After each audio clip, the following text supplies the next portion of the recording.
Hello everyone, मैं आशा करती हूँ आप सभी ठीक होंगे। मैं काजल धामी आप सभी का स्वागत करती हूँ आपके अपने चैनल पीपल डीजे में। आई होप आप लोगों ने इसके पहले की जो मैराथन क्लासेस मैंने आप लोगों के साथ डिस्कस की है वे सभी आपने देख ली होगी। अगर आप लोग मेरे चैनल पे नए हैं और साथ ही साथ सीटेट परीक्षा की तैयारी कर रहे हैं तो देखिए यहाँ पे 3 दिसंबर से ही मैराथन क्लासेस चल रही हैं, पेपर 1 के लिए भी और पेपर 2 के लिए भी। अगर आप नए हैं तो ये मैराथन क्लासेस जरूर देखिएगा। आपको सिर्फ और सिर्फ मेरे चैनल पे 2 ही प्लेलिस्ट फॉलो करनी है, सीटेट प्रिपरेशन इन 10 डेज और जो मैराथन आपकी चल रही है अभी करंट में। दोनों जो प्लेलिस्ट है इसके लिंक मैं डिस्क्रिप्शन में डाल दूंगी। आज के इस वीडियो में मैं आप लोगों के साथ ईवीएस की यहाँ पे मैराथन क्लास लेके आई हूँ और ईवीएस की जो एनसीईआरटी है, एनसीईआरटी में आपका 3rd क्लास से 5th क्लास तक के जो भी आपके इंपॉर्टेंट टॉपिक बनते हैं हम टॉपिक वाइज यहाँ पे कवर करते चले जाएंगे। तो देखिए पहले मैं आपको टॉपिक या फिर आप कह लीजिए कि कॉन्सेप्ट आपका यहाँ पे क्लियर करूंगी। इसके बाद उस पर्टिकुलर कॉन्सेप्ट, जैसे कि अगर मैं यहाँ पे बिहार में जो मधुबनी पेंटिंग है उससे रिलेटेड टॉपिक आपको ये डिस्कस करती हूँ, तो इसके बाद उस टॉपिक के मैं जो सीबीटी लेवल में क्वेश्चन पूछे गए थे वे क्वेश्चन आपके साथ कवर करूंगी, ताकि आपका जो कंटेंट है और आपके क्वेश्चन दोनों के दोनों यहाँ पे साथ में कवर होते चले जाएं। इसके अलावा अगर आप एक न्यू कैंडिडेट हैं और आपको लग रहा है कि इतने कम समय में तैयारी कैसे होगी, तो ये जो मैराथन क्लासेस है आप वो देख सकते हैं। इसके अलावा भी अगर आपको लगता है कि आपके पास कंटेंट की कमी है, कंटेंट आपको चाहिए, तो आप इस नंबर पे व्हाट्सएप कर सकते हैं, जिसमें आपको सीटेट परीक्षा के कंप्लीट हैंड रिटन नोट्स वो भी पेड फॉर्म में मिल जाएंगे। और साथ ही साथ अगर आप केवीएस परीक्षा की तैयारी कर रहे हैं तो केवीएस के जो नोट्स हैं वो भी इसी नंबर से मिल जाएंगे। अब चलिए मैं आप लोगों के साथ आज की जो मैराथन क्लास है वो शुरू करती हूँ, जिसके अंदर जैसे कि मैंने कहा कि मैं 3rd क्लास से लेकर 5th क्लास तक की एनसीईआरटी का कंटेंट आपको डिलीवर करूंगी। और क्योंकि सिर्फ कंटेंट से काम नहीं चलेगा तो कंटेंट के साथ हम क्वेश्चंस भी कवर करेंगे, ताकि आप लोगों की ये क्लास देखने के बाद आपको लगे कि आप लोगों के कई सारे टॉपिक यहाँ पे कवर हो गए। तो चलिए आज के ये इंपॉर्टेंट सेशन हम शुरू करते हैं। अब चलिए मैं आप लोगों के साथ ये इम्पॉर्टेंट सेशन शुरू करती हूँ, जिसके अंदर मैं आप लोगों के साथ जो हमारी ईवीएस की एनसीईआरटी के अंदर जो भी हमारे इम्पॉर्टेंट टॉपिक यहाँ पे बनते हैं वे सभी मैं आप लोगों का यहाँ पे रिवीजन कराने वाली हूँ। तो ये वीडियो सेशन आप लोगों के लिए बहुत ज़्यादा महत्वपूर्ण होने वाला है, ताकि आप लोगों को अलग से चीज़ें यहाँ पे पढ़ने की ज़रूरत ना पड़े। और अगर आप लोगों ने चीज़ें पढ़ी हैं तो आप लोगों का एक अच्छा खासा रिवीजन यहाँ पे हो जाएगा। तो देखिए अगर हम सबसे पहले यहाँ पे देखें तो पहला टॉपिक जो मैंने यहाँ पे लिया है वो लिया है आपका स्लॉथ का। स्लॉथ क्या है? स्लॉथ एक जानवर है और स्लॉथ के बारे में आपको क्या-क्या चीज़ें जाननी है। तो देखिए स्लॉथ के बारे में पहला पॉइंट यहाँ पे बता रखा है कि स्लॉथ आपका किसकी तरह दिखता है? स्लॉथ एक जानवर है जो कि भालू जैसा दिखाई पड़ता है। अगर आप स्लॉथ को देखेंगे तो स्लॉथ आपको भालू जैसा दिखाई पड़ेगा और ये दिन में करीब 17 घंटे, ये 17 घंटे आपको याद रखने हैं, ये दिन में आपका 17 हार्स तक पेड़ों में उल्टा लटक कर मस्ती के साथ सोता है। तो देखिए इस बारी जो हमारी सीबीटी लेवल के क्वेश्चन पूछे गए थे इसमें आपके किसी क्वेश्चन में या फिर आप कह लीजिए कई सारे क्वेश्चन में आपका यहाँ पे स्लॉथ के जो कैरेक्टर है इनसे संबंधित क्वेश्चन दिया हुआ था और आपको चुनना था कि इसका कौन सा कथन जो है यहाँ पे सही है। तो देखिए यहाँ पे बता रखा है कि स्लॉथ किसके तरह दिखता है। स्लॉथ आपका एक ऐसा जानवर है जो कि भालू के जैसा यानी कि एक बियर के जैसा ये दिखाई पड़ता है। लगभग ये 17 घंटे तक पेड़ों में उल्टा लटक कर मस्ती के साथ सोता है। और हमें यहाँ पे क्या पता होना चाहिए स्लॉथ के बारे में, तो जरा देखते हैं।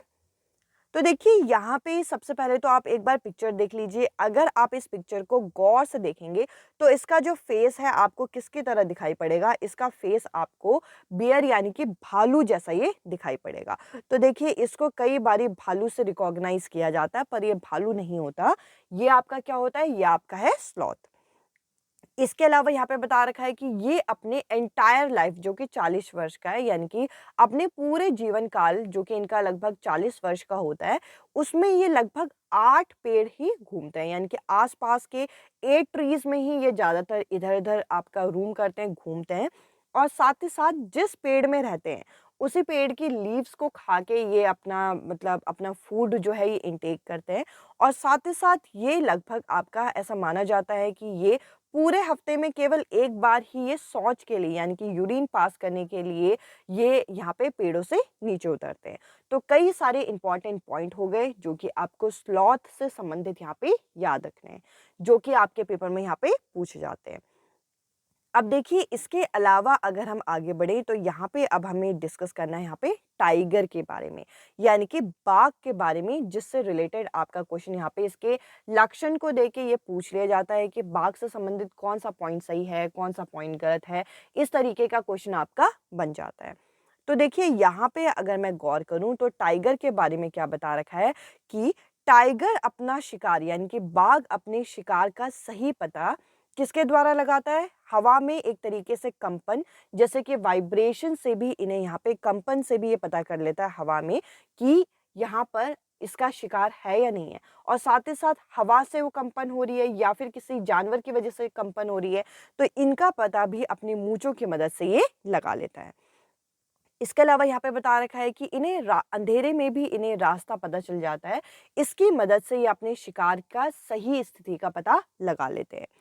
इसके अलावा अगर कोई बाघ किसी और बाघ के इलाके में चले जाए, यानी कि कोई और टाइगर किसी और टाइगर के इलाके में चले जाए, तो उनकी जो यूरिन की स्मेल है उससे ये पता कर लेते हैं कि उनके एरिया में कोई बाहर का टाइगर तो नहीं आया। तो इस तरीके से यहाँ पे ये इनका एरिया पता कर लेते हैं। अब देखिए इससे रिलेटेड और क्या पॉइंट आपको यहाँ पे पता होना चाहिए। तो देखिए यहाँ पे हमें बता रखा है कि टाइगर का यानी कि बाघ का जो गुर्राना है वो लगभग आपका 3 किलोमीटर दूर तक भी सुना जा सकता है। और इसके अलावा यहाँ पे बता रखा है कि बाघ अंधेरे में हमसे लगभग 6 गुना ज़्यादा बेहतर तरीके से चीज़ों को देख पाते हैं। तो ये आपको ये जो नंबर दे रखे हैं कि जैसे कि इनका गुर्राना जो है वो 3 किलोमीटर दूर तक सुनाई देता है। साथ ही साथ इनका जो इनको आँख देखने का जो डार्कनेस में इनको देखने की क्षमता है 6 गुना ज़्यादा बेहतर है। ये चीज़ें आपको याद रखनी है।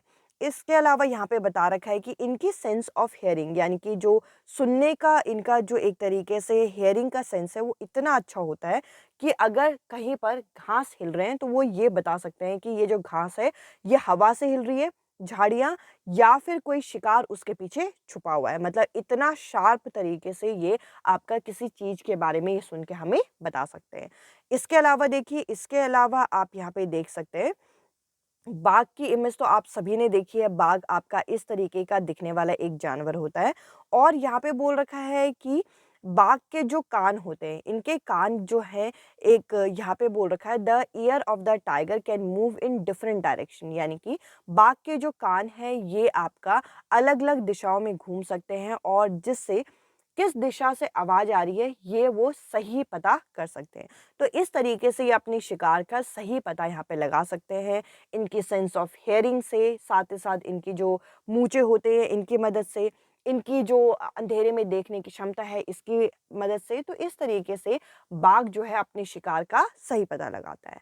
इसके अलावा देखिए आगे बढ़ते हैं तो यहाँ पे हमें स्नेक्स के बारे में बता रखा है, सांपों के बारे में बता रखा है।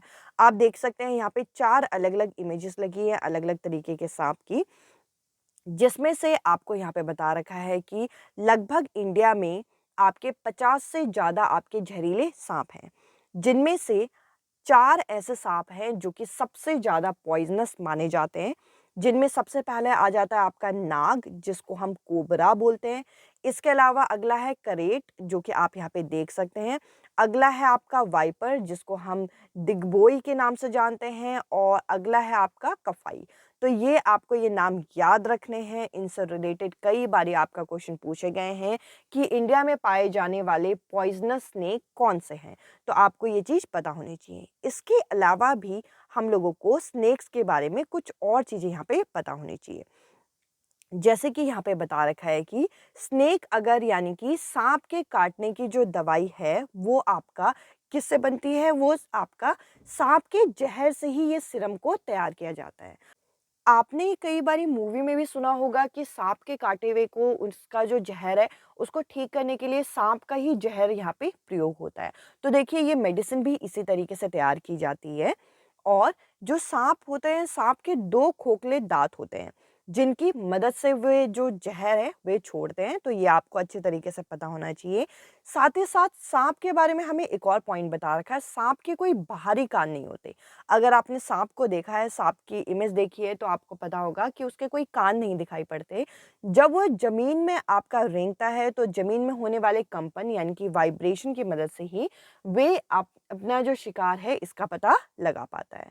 अब चलिए हम आगे बढ़ते हैं और अब हम कुछ और पॉइंट यहाँ पे देखते हैं। तो देखिए यहाँ पे हमें सांप के दाँतों के बारे में भी बता रखा है। सांप के जो दाँत होते हैं वे नुकीले होते हैं, परंतु वे अपने भोजन को चबाते नहीं हैं। वे अपने पूरे भोजन को क्या करते हैं, वे निगल लेते हैं। तो ये आपको इम्पोर्टेंट पॉइंट पता होना चाहिए।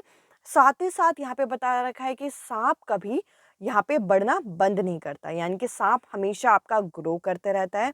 इसके अलावा यहाँ पे बता रखा है snake does not smell through their nose. यहाँ पे बता रखा है जो सांप है वे अपनी नाक से कभी भी सूंघते नहीं है। वे अपनी यहाँ पे बता रखा है कि snake use their tongue to smell, यानी कि वे अपनी जीभ की मदद से, जो जिसे हम फन भी बोलते हैं, उसकी मदद से ये क्या करते हैं, वे स्मेल करते हैं। तो देखिए ये इंपॉर्टेंट पॉइंट आपको स्नेक्स के बारे में पता होना चाहिए। इसके अलावा अगर हम एलिफेंट्स की बात करें, तो देखिए ये सभी जानवर आपके इम्पोर्टेंट एनिमल्स में आ जाते हैं जिनसे रिलेटेड आपके क्वेश्चन पूछे जाते हैं, तो इनको आपको अच्छी तरीके से कवर करना है। तो देखिए यहाँ पे बता रखा है कि जो एलिफेंट्स होते हैं वो कैसे रहते हैं, वे झुंड में रहते हैं, वे हर्ड्स में रहते हैं, ये तो सबको पता है। और एक बड़ा हाथी जो है, एक लार्ज एलिफेंट जो है, वो एक दिन में लगभग यहाँ पर क्या है कि लगभग ये 100 केजी लीफ एक दिन में ये खा सकते हैं। और इसके अलावा अगला पॉइंट हम लोगों को यहाँ पे बता रखा है कि एलिफेंट जो होते हैं, यानी कि हाथी जो होते हैं, वे केवल 2 से 4 घंटे ही दिन में सोते हैं। तो यहाँ पे ये जो इम्पोर्टेंट पॉइंट्स है ये आपको पता होना चाहिए। नेक्स्ट आप यहाँ पे देख सकते हैं, आगे यहाँ पे बता रखा है कि जो अर्ली एलिफेंट होता है वो आपका लीडर होता है हर्ड्स का, यानी कि जो बुजुर्ग हाथी है। और बुजुर्ग हाथी में भी जो आपका मादा हाथी होगी, यानी कि जो आपकी फीमेल एलिफेंट होगी वो आपकी क्या होगी, वो आपकी लीडर होगी। मेल क्यों नहीं लीडर होते, तो इसका कारण ये है कि जब वे आपका यहाँ पे 14 से लेकर 15 वर्ष तक के आपके होते हैं, यानी कि जो आपके यहाँ पे जो मेल एलिफेंट है वे उस झुंड को छोड़ देते हैं। इस वजह से उस झुंड में या तो आपके बच्चे या तो फीमेल एलिफेंट ही बसती हैं, जो कि जिनमें से जो सबसे बुजुर्ग हाथी होंगी, फीमेल मादा हाथी होंगी, उसको यहाँ पे लीडर जो है वो चुन लिया जाता है। और ये बता रखा है कि एक झुंड में लगभग आपके 10 से 12 हाथी होते हैं, जो कि एक झुंड में रहते हैं। और साथ ही साथ यहाँ पे बता रखा है कि एलिफेंट जो है वो एक साथ हर्ड में कब तक रहते हैं, वे 14 से 15 वर्ष तक रहते हैं। एक साथ रहते हैं इसका मतलब क्या है कि इसके बाद क्या होता है, जो नर हाथी होते हैं, जो मेल एलिफेंट होते हैं, वे झुंड को छोड़ के चले जाते हैं। इसी वजह से फीमेल को यहाँ पे लीडर बनाया जाता है। अब देखिए इसके अलावा आप यहाँ पे झुंड देख सकते हैं कि झुंड आपके कुछ इस तरीके से होते हैं। और यहाँ पे बता रखा है कि एक 3 महीने का जो आपका बेबी एलिफेंट होगा वो लगभग आपका 200 केजी आपका जो आपका वजन है इसका देखने को मिलता है। इसके अलावा एलिफेंट जो है वो बनाना खाना बहुत ज़्यादा पसंद करते हैं और इनके शरीर से पसीना नहीं होता। इसके अलावा एक और पॉइंट आप ऐड कर लीजिएगा कि जो एलिफेंट हैं, जो हाथी होते हैं, इनको अपने शरीर को ठंडा रखना बहुत पसंद होता है। इसलिए ये मिट्टी कीचड़ के साथ खेलना काफ़ी पसंद करते हैं और अपने आप को कभी-कभार गर्मी होने पे अपने बड़े-बड़े पंखों से ये हवा करते हैं। तो इस तरीके से अपने शरीर को ठंडा रखते हैं। इसके अलावा अगर हम यहाँ पे देखें, तो देखिए जैसे कि मैंने कहा कि आपके एनसीईआरटी में जो भी इम्पोर्टेंट पॉइंट है मैं सारे लेके आऊँगी, चाहे वो अलग-अलग एरिया से क्यों ना हो, ताकि आपका सारा का सारा एक साथ चीज़ें कवर हो। तो देखिए यहाँ पे डेज़र्ट ओक के बारे में बता रखा है। अब सबसे पहले तो ये जान लीजिए कि डेज़र्ट ओक क्या है। डेज़र्ट ओक आपका है एक ट्री, तो ये पेड़ों में आ जाएगा। डेज़र्ट ओक क्या है, एक पेड़ है और जिसे हम राजस्थानी ओक के नाम से जानते हैं। और ये आपका क्या है, ये आपका 10 फुट लंबा एक पौधा होता है, यानी कि आपका डेज़र्ट ओक की हाइट यहाँ पे बता रखी है, लगभग 10 फीट की इसकी हाइट होती है। और यहाँ पे बोल रखा है those root are 300 feet deep and it has few leaves, यानी कि इसकी जो जड़ें हैं, इसके जो जड़ें हैं, रूट्स हैं, वो लगभग आपका 300 फुट आपके नीचे गहरे आपके दबे होते हैं और इसमें पत्तियां काफ़ी कम होती है। इसके अलावा डेजर्ट ओक कहाँ पाए जाते हैं? ये ऑस्ट्रेलिया में पाया जाने वाला एक पेड़ है। इसके अलावा और हम लोगों को यहाँ पे क्या जानना है? तो देखिए डेजर्ट ओक देखने में कैसा होता है? डेजर्ट ओक कुछ इस तरीके से आपका दिखता है। इसमें देख सकते हैं कि ये ऊपर से तो काफ़ी बंजर दिख रहा है, पर इसकी जो जड़ें हैं वे आपके काफ़ी नीचे तक आपकी गहरी होती है। आप जैसे कि देख सकते हैं, आपको देख के भी ये चीज़ विज़न क्लियर हो रहा है कि इसकी जो जड़ें हैं, इसके जो रूट्स होते हैं, इसके तने से आपका ये 30 गुना ज़्यादा आपके लंबे होते हैं, जो कि देखने से हम लोगों को यहाँ पे पता चल रहा है कि ये काफ़ी लंबा नीचे की तरफ जा रहा है और साथ ही साथ इसके स्टेम में यहाँ पे पानी को यहाँ पे स्टोर किया जाता है। अब चलिए हम आगे बढ़ते हैं और कुछ और इम्पोर्टेंट टॉपिक कवर करते हैं। अगर आप लोग यहाँ पे एनसीईआरटी को बढ़िया तरीके से रीड करो तो आपको एक चैप्टर मिलेगा जिसका नाम है चलो चले स्कूल, यानी कि गोइंग टू स्कूल। अब इस चैप्टर के अंदर हम लोगों को बता रखा है कि अलग अलग राज्य के बच्चे, अलग अलग स्टेट के बच्चे अपने स्कूल्स तक पहुँचने के लिए किन साधनों का, किन ट्रांसपोर्ट सिस्टम का यूज़ करते हैं। तो देखिए यहाँ पे सबसे पहले हम लोगों को असम के बारे में बता रखा है और इस इमेज में आप यहाँ पे देख सकते हैं कि ये जो बच्चे हैं ये स्कूल ड्रेस में हैं और स्कूल पहुंचने के लिए बैम्बो की एक यहाँ पे एक जो कि रोप से मदद से आपका ये ब्रिज आपका बना हुआ है, इसमें ये इसके सहारे से ये जा रहे हैं। देखिए आपको पता होगा कि असम में बहुत बारिश होती है तो काफ़ी जो पानी है वो भर जाता है, तो बच्चों को क्या करना पड़ता है, बच्चों को यहाँ पे बांस से बनी यहाँ पे जो पुल होते हैं इसकी मदद से ये स्कूल जाना पड़ता है। तो यहाँ पे हम लोगों को एनसीईआरटी के अंदर एक कटिंग भी दे रखी है कि हमारे यहाँ बारिश बहुत ज़्यादा होती है। बच्चे ये बोलते हैं कि हमारे यहाँ बारिश बहुत ज़्यादा होती है और चारों तरफ घुटने तक यानी कि नीज़ तक पानी जो है वो भर जाता है। तो ऐसे में ये या तो स्कूल नहीं जा पाते और अगर इन्हें स्कूल जाना होता है तो ये अपने हाथों में अपनी किताबों को पकड़ के और दूसरे हाथ से ये बाँस को पकड़ के, जो कि बाँस और रस्सी से बना एक पुल होता है, इसको पार करके अपने स्कूल तक जाते हैं। तो इस तरीके से यहाँ पे आपको क्या पता चला? यहाँ पर आपको पता चला कि असम में यहाँ पे क्या बनाए जाते हैं? असम में यहाँ पे बैम्बो रोप ब्रिज यहाँ पे बनाए जाते हैं। असम में बाँस से बना हुआ पुल का प्रयोग किया जाता है एक जगह से दूसरी जगह जाने में। इसके अलावा हम लोगों को एनसीईआरटी में और क्या बता रखा है? इसके अलावा हम लोगों को यहाँ पे गुजरात के बारे में बता रखा है। गुजरात में किस चीज़ का प्रयोग होता है? तो देखिए यहाँ पे इसके लिए क्या नाम दिया गया है? जुगाड़ नाम दिया गया है। अब ये जुगाड़ है क्या? जुगाड़ एक तरीके की गाड़ी है। अब ये जो गाड़ी है, इस गाड़ी को अगर आप ध्यान से देखेंगे तो ये आगे से देखने में मोटर बाइक जैसी दिखाई पड़ती है, पर पीछे से अगर आप देखेंगे तो पीछे से इसमें क्या है कि लकड़ी के फट्टे हैं और जिसमें बच्चे बैठ सकते हैं, लगभग 8 से 10 बच्चे बैठ सकते हैं और देखने में ये आगे से ये बाइक जैसी दिखती है और इसका नाम यहाँ पे जुगाड़ बोल रखा है और बच्चे क्या बोलते हैं कि ये फट-फट करके चलती है और ये हमें आगे से देखने में मोटर बाइक जैसी दिखती है और अगर हम पीछे से देखें तो लकड़ी का एक फट्टा है जिससे ये बनी हुई है। और कई बारी आपके पेपर में एक क्वेश्चन पूछेंगे कि जुगाड़ कहाँ प्रयोग होता है, जुगाड़ का यूज़ कहाँ किया जाता है, तब आप क्या बोलेंगे? ये गुजरात में इसका यूज़ किया जाता है।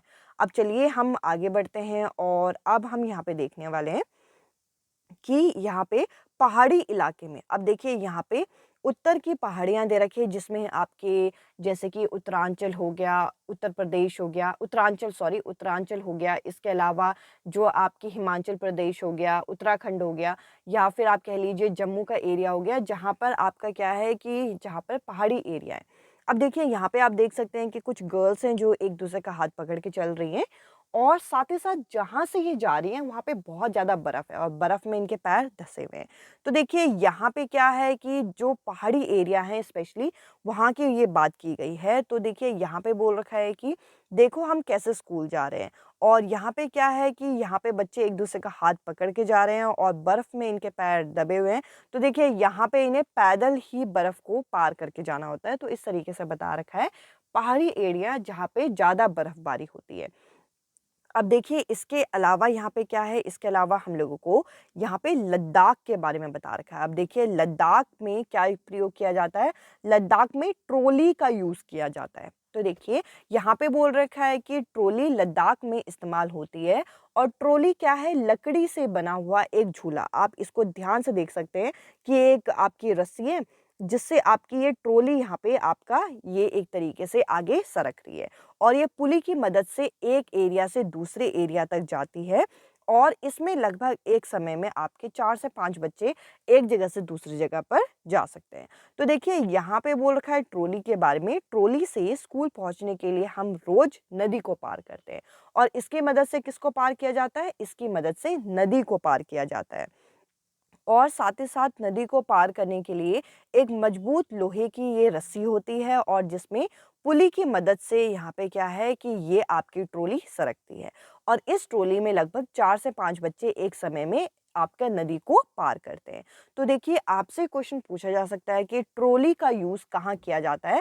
तो आप बोलेंगे कि ट्रॉली का प्रयोग जो है ये लद्दाख में किया जाता है। इसके अलावा अगर हम यहाँ पे आगे बढ़ें तो देखिए आगे अभी हम लोगों को यहाँ पे सीमेंट ब्रिज के बारे में बता रखा है। तो देखिए सीमेंट ब्रिज आपको यूजुअली कहीं पर भी आपको मेट्रोपॉलिटन एरिया में दिख जाएगा, यानी कि शहरी इलाके में या फिर आज के टाइम में तो इस तरीके के जो सीमेंट ब्रिज है आपको यूजुअली देखने को मिल जाएंगे। तो देखिए यहाँ पर क्या बोला गया है कि सीमेंट से जो आपका सीमेंट का पुल किससे बना होता है? एक सीमेंट से, ईंटों से, लोहे से, सरियों से बना होता है। ये भी पानी के ऊपर इस तरीके से बना होता है, दोनों तरफ से सीढ़ियाँ होती हैं और इस पुल में आप चल के इस चीज़ को पार कर सकते हो। तो यहाँ पे सीमेंट का पुल आपको आमतौर पर कहीं पर भी आपको देखने को मिल जाएगा जहाँ पर पानी होता है। तो पानी में आर-पार जाने के लिए इस पुल का प्रयोग किया जाता है। इसके अलावा देखिए, इसके अलावा हम लोगों को यहाँ पे वल्लम के बारे में बता रखा है, जो कि काफ़ी इम्पोर्टेंट है। वल्लम क्या है? एक स्मॉल वुडन बोट है, यानी कि लकड़ी की बनी छोटी नाव है, जो कि कहाँ प्रयोग किया जाता है? जिसका यूज़ यहाँ पे केरला में किया जाता है। तो आपको ये पता होना चाहिए कि वल्लम का यूज़ कहाँ किया जाता है? ये केरल में किया जाता है। आप देख सकते हैं स्कूल ड्रेस में बच्चे हैं जो कि यहाँ पे लिखा हुआ है केरल में इसका यूज़ हो रहा है और ये स्मॉल बोट है जो कि क्या है कि लकड़ी का बना हुआ एक छोटी सी नाव है जिसमें बच्चे बैठ के स्कूल जाते हैं और इसकी मदद से पानी को पार किया जाता है, यानी कि वाटर को क्रॉस करने के लिए इसका यूज़ किया जाता है। इसके अलावा अगर हम यहाँ पे देखें तो आगे हम लोगों को यहाँ पे कैमल कार्ट के बारे में बता रखा है। अब कैमल कार्ट क्या है? कैमल कार्ट आपका यहाँ पे ऊँट गाड़ी को बोलते हैं। अब देखिए ऊँट आगे से होता है और ऊँट यहाँ पे क्या है, पीछे से इस बैलगाड़ी को सरकते हुए लेके जा रहा है और इसमें बच्चे क्या है, ये स्कूल जा रहे हैं। कहाँ इसका यूज़ होता है? तो इसका यूज़ यहाँ पे राजस्थान में देखने को मिलता है। अब देखिए इसमें आगे क्या बता रखा है कि हम राजस्थान में रहते हैं जहाँ दूर-दूर तक रेत नज़र आती है और यहाँ पे क्या है कि दिन में रेत जो है वो खूब तपती है। तो ऐसे में जो ऊँट गाड़ी है इसकी मदद से बच्चे स्कूल जाते हैं, क्योंकि रेत में सीधा पैर रख के जाना तो थोड़ा मुश्किल हो जाता है। अब देखिए इसके अलावा हम लोगों को यहाँ पे आगे किसके बारे में बता रखा है, यहाँ पे हमें आगे बैलगाड़ी के बारे में, जिसको हम बुलक कार्ट के नाम से जानते हैं। तो देखिए ये कहाँ यूज़ किया जाता है, ये आपका विलेजेस जहाँ पे प्लेन एरिया होता है, यानी कि मैदानी इलाके में इसका प्रयोग होता है, जो कि ये बैलगाड़ी कहलाता है। आप देख सकते हैं कि 2 बैलों की मदद से ये आपकी ये गाड़ी चल रही है और बच्चे क्या हैं कि बच्चे बारिश या धूप से बचने के लिए इस तरीके से छाता जो है अपने सर के ऊपर रख लेते हैं और मैदानी इलाके में, गाँव में एक जगह से दूसरी जगह या फिर आप कह लीजिए कि स्कूल तक पहुँचने के लिए इसका यूज़ किया जाता है। इसके अलावा लास्ट में हम लोगों को यहाँ पे किसके बारे में बता रखा है, उत्तरांचल के बारे में बता रखा है।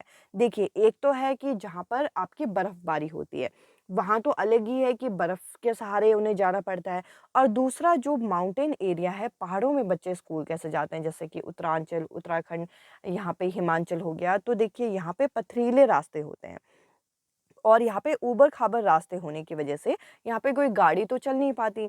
तो बच्चे जो हैं वो स्कूल जाने के लिए पैदल रास्ते से ही अपने घर से स्कूल तक पहुँचते हैं। तो इस तरीके से हमें एनसीईआरटी के अंदर अलग-अलग जगह में किन-किन सवारियों का प्रयोग किया जाता है, किन-किन ट्रांसपोर्ट सिस्टम का प्रयोग किया जाता है, इसके बारे में हमें बता रखा है। अब चलिए हम आगे बढ़ते हैं। अब चलिए मैं आप लोगों के साथ टाइप ऑफ हाउसेस डिस्कस करने वाली हूँ। अलग-अलग राज्यों में किस तरीके के घर बनाए जाते हैं सुविधा के अनुसार, ताकि वहाँ के लोगों को काफ़ी दिक्कतें ना फेस करनी पड़े। तो देखिए यहाँ पे सबसे पहले हम देखने वाले हैं हाउसेस ऑफ असम, यानी कि असम के आपके जो मकान हैं इनके बारे में देखने वाले हैं। तो देखिए इनके बारे में ख़ास बात क्या है कि यहाँ के जो घर होते हैं वे ज़मीन से लगभग आपका 10 से 12 फीट ऊँचाई पे बनते हैं। क्यों बनते हैं? क्योंकि यहाँ पे बारिश बहुत ज़्यादा होती है और बारिश होती है तो बारिश से क्या होता है कि अगर ज़मीन से लगे आपके घर होंगे तो वो आपका घरों में पानी भर सकता है। तो इस वजह से ज़मीन से आपका 10 से 12 फीट ऊपर बनाए जाते हैं। साथ ही साथ ये मजबूत बाँस के आपके जो पिलर होते हैं, खंभे होते हैं, इनसे तैयार किए जाते हैं और साथ ही साथ अंदर से जो घर होते हैं ये लकड़ी के यानी कि आपके वुड के तैयार होते हैं। इसके अलावा अगर हम देखें तो देखिए असम के जो घर हैं वो आपको कुछ इस तरीके के दिखाई पड़ेंगे। अगर आप इस घर को देखते हो तो देखिए ये घर आपका किससे बना हुआ है? ये घर आपका वुड से यानी कि लकड़ी से आपका बना हुआ है। साथ ही साथ अगर आप देखेंगे तो नीचे से यहाँ पे आपके क्या है बैम्बू पिलर जो है ये लगा रखे हैं, जो कि मैं यहाँ पे पिंक कलर से हाईलाइट कर रही हूँ। और इसका कारण क्या है? ये आपका 10 से 12 फीट ज़मीन से ऊंचाई पे होता है, क्योंकि यहाँ पे बारिश बहुत ज़्यादा होती है जैसे कि अभी मैंने बताया। और ज़मीन से लगे हुए घर होंगे तो घरों में पानी भर सकता है। इस वजह से यहाँ के घर जो हैं वे ज़मीन से आपका 10 से 12 फीट ऊपर बनाए जाते हैं। अब चलिए हम आगे देखते हैं मनाली के घरों के बारे में। तो देखिए मनाली के जो घर होते हैं इनके बारे में क्या बता रखा है कि जो मनाली है वो आपका हिली एरिया में पड़ता है, यानी कि जो पहाड़ी इलाका है ये इस जगह पे पड़ता है। यहाँ बारिश तो होती होती है और साथ ही साथ यहाँ पे स्नो यानी कि बर्फबारी भी होती है। तो देखिए यहाँ के जो घर होते हैं यहाँ ठंड बहुत ज़्यादा होती है। इस वजह से यहाँ के जो घर होंगे, यहाँ के घर जो हैं वो स्टोन और वुड के बने होते हैं, यानी कि जो मकान है वो पत्थर और लकड़ी के बने होते हैं। इसके अलावा आप यहाँ पे देख सकते हैं मनाली का घर यहाँ पे दिखा रखा है। देखिए बहुत ब्यूटीफुल सा एक घर है और यहाँ पे देख सकते हैं कि आसपास सारा पहाड़ है और पहाड़ में आपको ये बर्फ़ यहाँ पे दिख रही होगी। तो देखिए यहाँ पे ठंड बहुत ज़्यादा होती है, तो ये आपके जो घर होंगे ये आपके 2 चीज़ों से बने होते हैं, एक स्टोन और एक वुड के घर बने होते हैं ताकि अंदर गर्माहट बनी रहे। इसके अलावा अगर हम आगे बढ़ें तो देखिए आगे अब हम लोगों को यहाँ पे लेह के बारे में बता रखा है कि लेह में किस तरीके के आपके मकान होते हैं। तो देखिए लेह के बारे में यहाँ पे बता रखा है कि लेह के मकान के जो नीचे का मंजिल होता है इसमें खिड़की नहीं होती।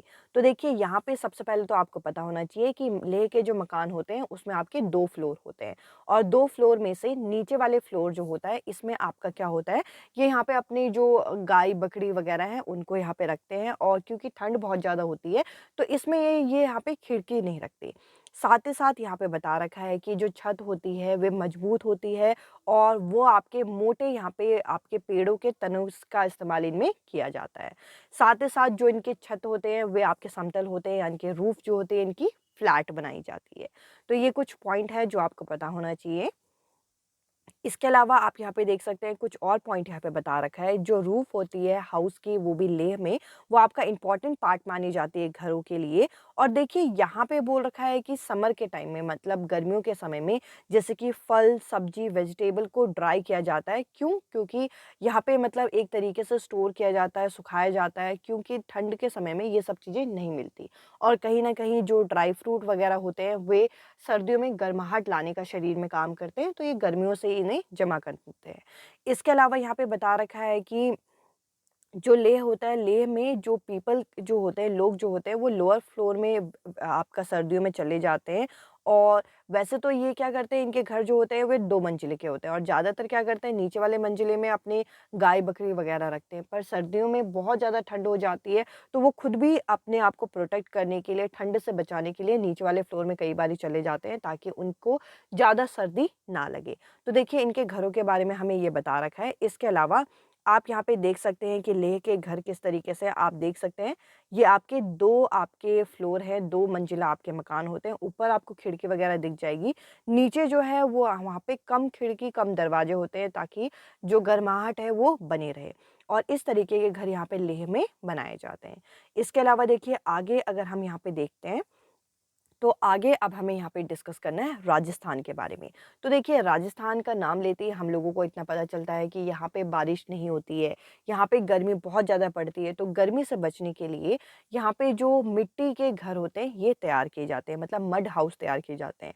क्योंकि मड हाउस की ख़ास बात क्या है कि ये अंदर से काफ़ी मतलब ठंडक ये देते हैं।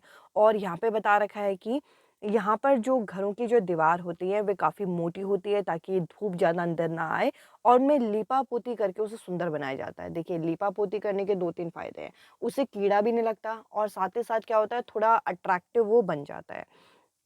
इसके अलावा यहाँ पे बता रखा है कि इनके जो छत होते हैं, जो छपरे होते हैं, वे क्या हैं, वे आपका जो आपकी टहनियाँ हैं, इससे ये तैयार की जाती है, थ्रनी ब्रसेस से ये तैयार की जाती है। और इसके अलावा अगर यहाँ पे आप घर देखते हैं तो राजस्थान के जो इनिशियल जो ट्रेडिशनल घर होते थे, वो इस तरीके के हैं।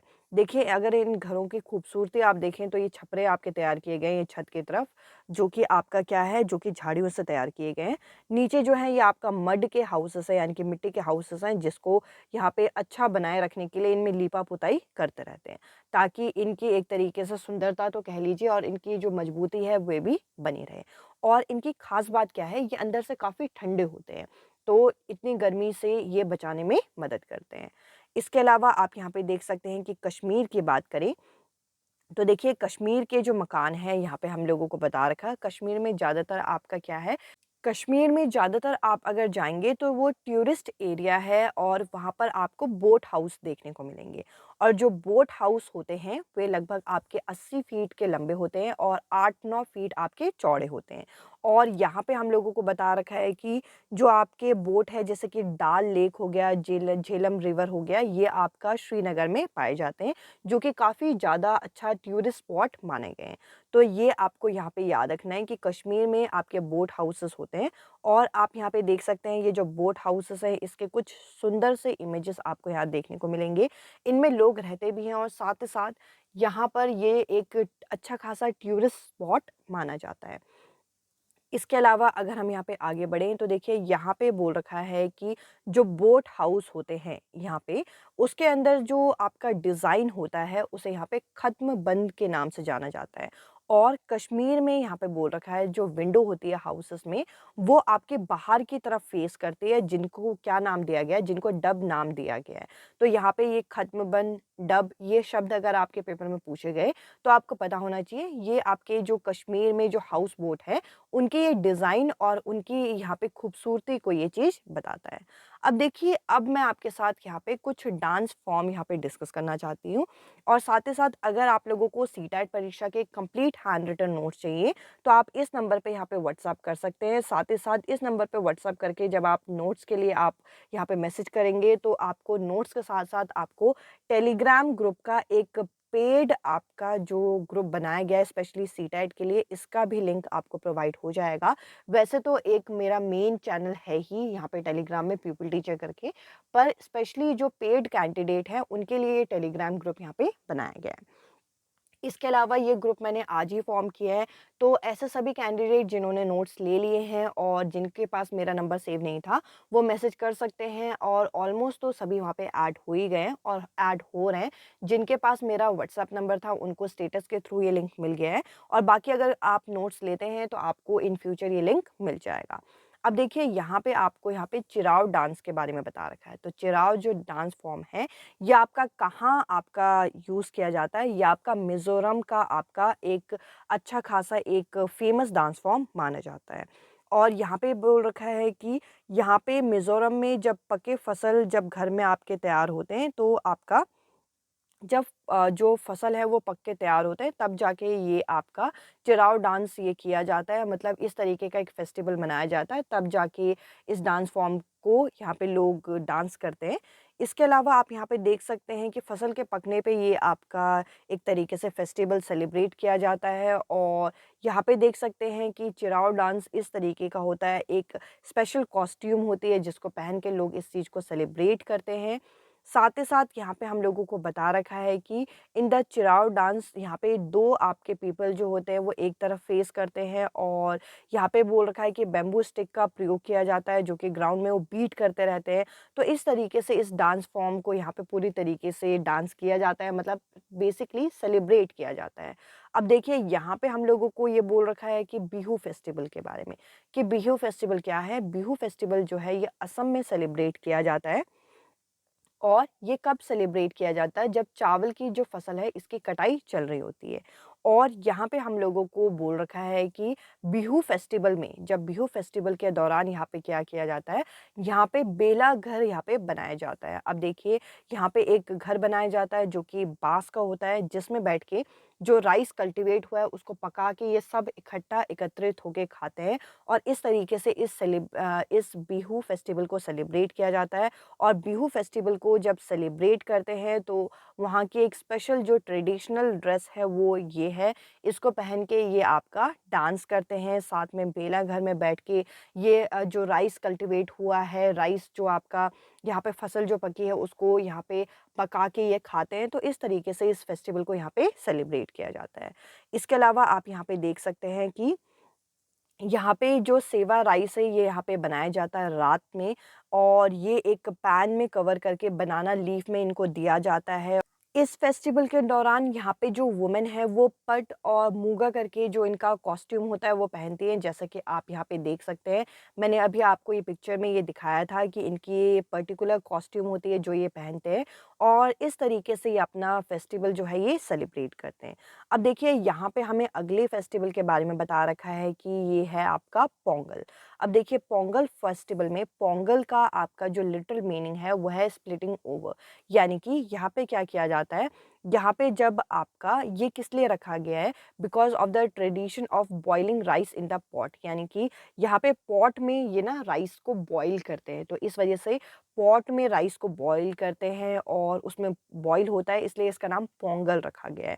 और यहाँ पे हम लोगों को बता रखा है कि इस ट्रेडिशन में यहाँ पे क्या किया जाता है, यहाँ पे कुकिंग तो की जाती है, कुकिंग करते हैं, और एक ट्रेडिशनल फेस्टिवल माना जाता है। अगर आप ये गौर करें, ये सारे के सारे फेस्टिवल जो है हमारे हार्वेस्टिंग से रिलेट है, यानी कि फसल के काटने से रिलेटेड है, वहाँ के डांस फॉर्म को रिलेट करने से मतलब है। तो इस तरीके से यहाँ पे देखिए, यहाँ पे मटके में यहाँ पे क्या किया जाता है, यहाँ पे राइस को उगाया जाता है, राइस को यहाँ पे पकाया जाता है, सॉरी। यहाँ पे आप देख सकते हैं ये जो लेडीज़ हैं ये राइस को पका रही हैं, और ये काफ़ी अच्छे खासे कॉस्ट्यूम पहनते हैं। यहाँ पे आपके गन्ने के हो गए, यहाँ पे आपका पूरा का पूरा एक छपरा टाइप का ये बीच में आपका इस तरीके से बनाते हैं, जिसमें बहुत सारे मटके साथ में रखे होते हैं। उनमें यहाँ पे राइस को तैयार किया जाता है और उसी राइस को उसके बाद ये खाते हैं। अब देखिए यहाँ पे बता रखा है ये जो आपका फेस्टिवल है, ये आपका हार्वेस्ट फेस्टिवल माना जाता है पोंगल, वो भी साउथ इंडिया में। यानी कि दक्षिण भारत में ये यहाँ पे फसल को काटने के लिए ये त्योहार ये आपका सेलिब्रेट किया जाता है। और ये जो फेस्टिवल है आपका मिड ऑफ जनवरी के ईयर में आपका सेलिब्रेट किया जाता है। और ये ज़्यादातर आपका कहाँ ऑब्ज़र्व किया जाता है, तमिलनाडु साइड में ऑब्ज़र्व किया जाता है, और लगभग ये 4 दिन तक ये त्योहार मनाया जाता है। तो देखिए कितने ग्रैंड लेवल पे होता होगा ये आप समझ सकते हैं। इसके अलावा बैसाखी के बारे में हम लोगों को यहाँ पे बता रखा है, ये भी एक हार्वेस्टिंग फेस्टिवल ही है, जो कि पंजाब में यहाँ पे ये सेलिब्रेट किया जाता है। पंजाब में जब फसल कटते हैं, और एक तरीके से आप कह सकते हैं कि आपकी जब नई वसंत ऋतु जब आती है, हिंदू की जो आपकी कैलेंडर है उस दिन आपका ये फेस्टिवल आपका मनाया जाता है। और जैसे कि मैंने कहा कि ये भी एक हार्वेस्टिंग फेस्टिवल होता है, और यहाँ पे आप देख सकते हैं कि ये काफ़ी प्रचलित है पंजाब में, और इसको यहाँ पे हार्वेस्टिंग के समय में ये लोग नाच गाना करके यहाँ यहाँ पे अपनी जो खुशी है उसको जाहिर करके इस फेस्टिवल को यहाँ पे एक तरीके से सेलिब्रेट करते हैं। इसके अलावा देखिए ओणम के बारे में हम लोगों को यहाँ पे बता रखा है कि ओणम जो है वो 10 डेज़ तक चलने वाला है, यानी कि 10 दिन तक चलने वाला एक त्योहार है, जो कि एक हार्वेस्टेड फेस्टिवल माना जाता है, यानी कि फसल के काटने पर ही सेलिब्रेट किया जाता है। और ये कौन-सा महीने में सेलिब्रेट किया जाता है? ये सितंबर के महीने में सेलिब्रेट किया जाता है, कहाँ पे? केरल में। तो आपको ये पता होना चाहिए कि ये किन जगहों में आपका सेलिब्रेट किया जाता है, और यहाँ पर डांस के थ्रू इसको यहाँ पे डांस हो गया, इसके अलावा स्नेक बोट रेस हो गया, इनके थ्रू यहाँ पे क्या किया जाता है, यहाँ पे सेलिब्रेशन किया जाता है। और यहाँ पे हम लोगों को ये बता रखा है एक टर्म यहाँ पे वल्लम काली यहाँ पे क्या बोल रखा है, एक बोट है जो कि जिसमें बैठ के ये अपना ये जो फेस्टिवल है ये सेलिब्रेट करते हैं। वल्लम क्या होता है? वल्लम एक स्मॉल बोट को ही कहते हैं जो कि अभी हमने डिस्कस किया था, और वल्लम काली यहाँ पे इसका नाम दिया गया है। आप देख सकते हैं आप यहाँ पे जब ओणम को सेलिब्रेट किया जाता है तो ये सारी चीज़ें इनसे लिंक है जो आप पिक्चर में देख सकते हैं। ये काफ़ी ग्रैंड लेवल पे सेलिब्रेट किया जाता है और 10 दिन तक चलने वाला त्योहार है। अब चलते हैं हम आगे। आप यहाँ पे देख सकते हैं, यहाँ पे हम लोगों को कुछ और टर्म यहाँ पे बोला गया है, जैसे कि जो 10th और लास्ट डे होता है ओणम का, उसको क्या बोला जाता है? थिरुवेनम के नाम से जाना जाता है। ये नाम आपको यहाँ पे याद रखना है। इसके अलावा यहाँ पे बोल रखा है कि ये यहाँ पे काफ़ी ये जो नाम है ये काफ़ी लोकप्रिय माना जाता है, वो भी कहाँ पे? केरला में। क्योंकि देखिए 10 दिनों तक चलने वाला त्योहार है और ये आखिरी दिन माना जाता है। इसके अलावा अगर हम यहाँ पे देखें क्लासिकल डांस आप जानते हैं भरतनाट्यम जो है एक ओल्डेस्ट फॉर्म माना जाता है क्लासिकल डांस का, जो कि आपको पता होना चाहिए। अभी मैं आप लोगों के साथ एक लिस्ट भी डिस्कस करूँगी और ये जो लिस्ट है मैंने आप लोगों के साथ आप ग्रुप में डाल दिया है, जो पेड ग्रुप है आप देख सकते हैं। अभी आप लोगों की ये क्लासेस का सारा जो कंटेंट है उसमें मैं डे बाय डे अपलोड करते रहूँगी। बाकी नोट्स तो आप लोगों को व्हाट्सएप के थ्रू मिलेगा, कंफ्यूज नहीं होना, व्हाट्सएप के थ्रू आपको कंप्लीट नोट्स मिलेगा, साथ ही साथ क्विज़ प्रैक्टिस सेशन जो है वो टेलीग्राम में आपका जो पेड ग्रुप है उसके अंदर देखने को मिलेगा। तो देखिए क्लासिकल फॉर्म यहाँ पे जो शास्त्रीय नृत्य हो गया होता है, इसका एक इमेज आप यहाँ पे देख सकते हैं।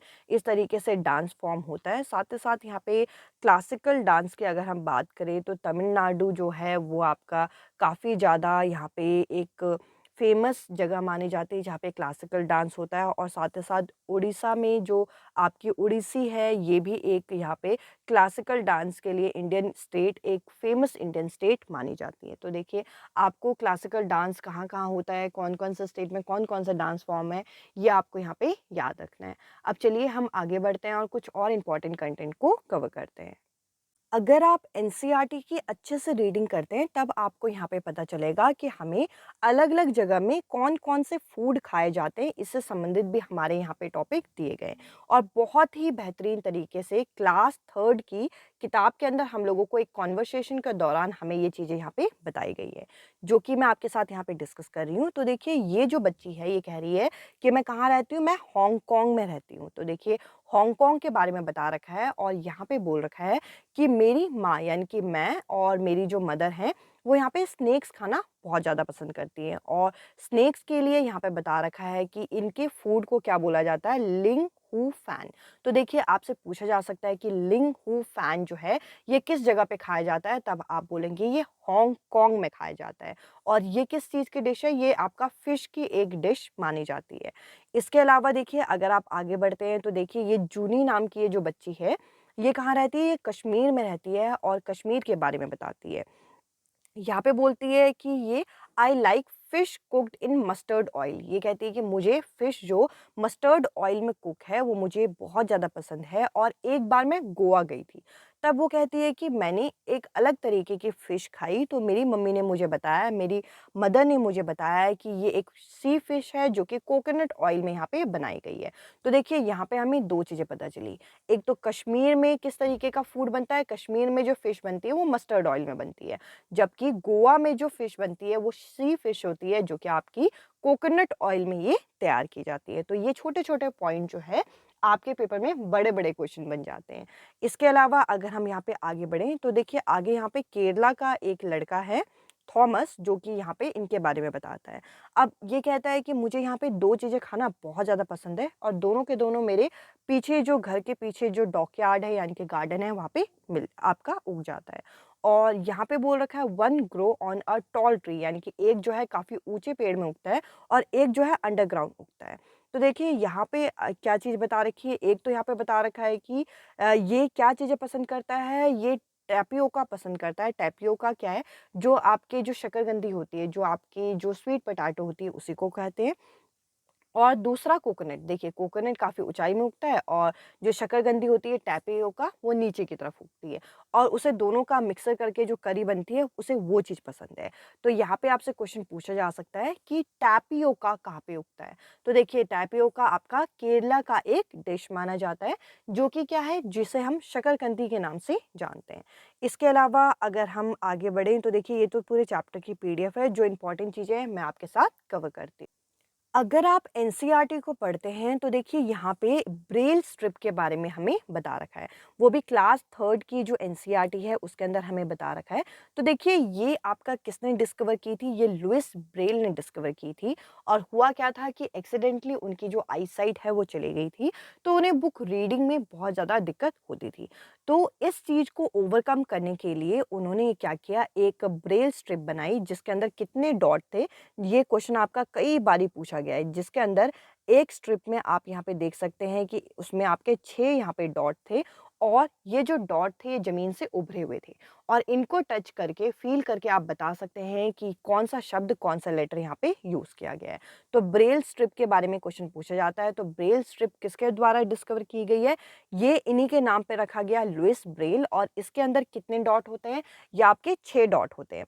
ये किस चीज़ में मदद करती है? ये रीडिंग और राइटिंग में यहाँ पे मदद करती है। अब चलिए हम आगे कुछ और कॉन्सेप्ट जो कि एनसीईआरटी में इम्पोर्टेंट दे रखे हैं वो हम कवर करेंगे। अब ये जो कंटेंट आपको दिख रहा है, आप टेंशन मत लीजिएगा, इसको इंग्लिश और हिंदी दोनों ही मीडियम में मैं आपके साथ डिस्कस करूँगी, ताकि आपको जिस भी मीडियम में कंफर्टेबल लगे, उस मीडियम में आप इस चीज़ को समझ सकते हैं।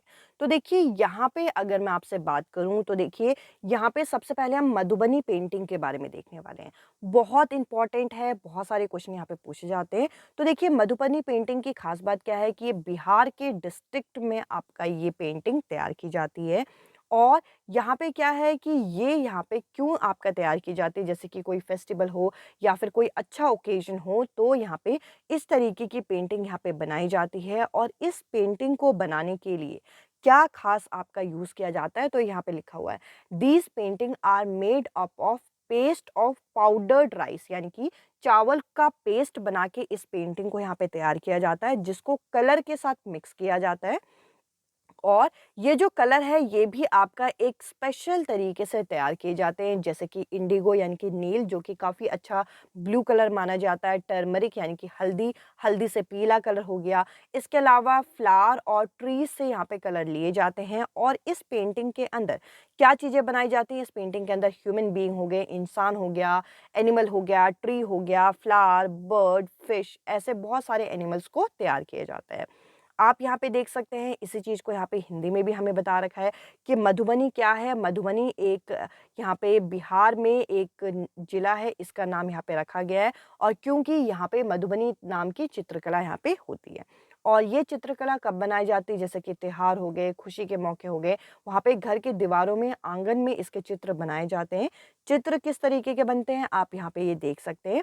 और इस चित्र में यहाँ पे क्या बताया गया है, इस चित्र को बनाने के लिए यहाँ पे पीसे हुए चावल के घोल में रंगों को मिलाया जाता है। और यहाँ पे ये जो रंग आपके तैयार किए जाते हैं, इसमें यहाँ पे रंग किस चीज़ से तैयार किए जाते हैं? नील से, हल्दी से, फूल पत्तों से, इन सब से यहाँ पे रंग का तैयार किए जाते हैं, जिसके अंदर इंसान हो गए, जानवर हो गए, पेड़, पक्षी, यहाँ पे आपके मछलियाँ, ये जीव जंतु, इनका ये चित्र यहाँ पे तैयार किया जाता है। जैसे कि मैंने कहा ये इम्पोर्टेंट है।